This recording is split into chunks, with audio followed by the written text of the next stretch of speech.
ఏంటల్లుడు గారు వేళగాని వేళలో వచ్చారు? ఇంటర్లుడికి సరిగ్గా గౌరవ మర్యాదలు చేస్తే వేళపాళ్ళలో వస్తాడు. వాడి బ్రతుకే వేళాకోళం అయిపోతే ఏ వేళలో వస్తే ఏంట్లే. రాయ్ మాస్టర్ గారు సాయం చేత బయటపడండి రా.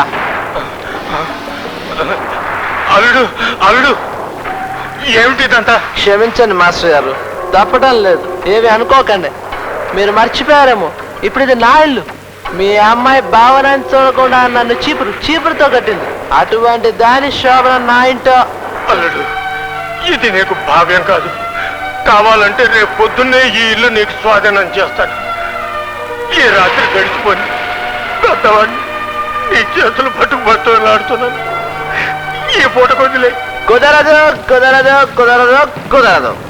రేయ్ మాస్టర్ స్థానంతో బయటపడరా. మాస్టర్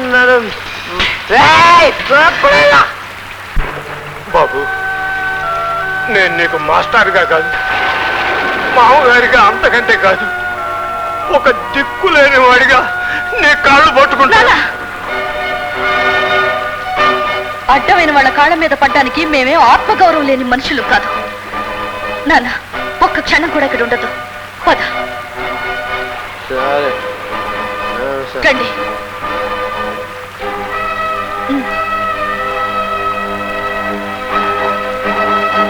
బావా, అదనంగా ఉన్న రోజులకి అర్థిస్తున్నాను, తీసుకో. ఏమే ఆ రోజు నన్ను నలుగురిలో చీపురుతో కొట్టి అవమానిస్తావా? అందుకే నీ మీద ఎలా కసి తీర్చుకున్నాను చూసావా? ఓ చీపురు కట్టరాడి ఎందుకు పనికిరాని యదవ చేత నీ మెళ్ళో తాళి కట్టించాను. ఏది ఎర్రాడి పెళ్ళాం వాడకంతా వదిలిని ఊళ్ళో వాళ్ళంతా ఎగతాళి చేయడానికే ఈ పని చేశాను. పాపం నీకు మంచం నిండా మొగుడుంటాడు, కానీ కొంచెం కూడా పనికిరాడు. ఏదో ఒక రోజు నీ భర్త చేతే నిన్ను నా పడక మంచం మీదకి రప్పించుకుని నా కోరిక తీర్చుకుంటాను. నా వల్ల నీకు పుట్టబోయే బిడ్డకి నీ మొగుడి చేతే జోలపాట పాడిస్తాను. అలా గనక చెయ్యకపోతే నా పేరు రవే కాదు. ఛాలెంజ్ చేస్తున్నావా? కానీ ఒక్క విషయం గుర్తుంచుకో, అవమానించబడ్డ ఆడది దెబ్బతిన్న పులి లాంటిది. ఏదో ఒకరోజు పంజాబ్ విసరకపోతావు. నువ్వు ఎవరినైతే చీపురు కట్టన్నావో అతన్నే చురకత్తిని చేస్తాను. ఆయన చేత నిన్ను నడివీధిలో నిలబెట్టి పిచ్చి కుక్కను కొట్టినట్టు కొట్టిస్తాను.